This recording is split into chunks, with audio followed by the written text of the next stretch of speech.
Labas.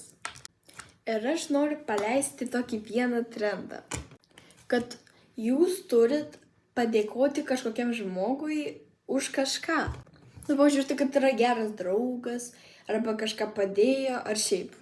Jeigu jūs mažai kažkam dėkojat, tai jūs galite parašyti komentaruose, kad dėkoju tam žmogui už tą. Arba nufilmuokit video.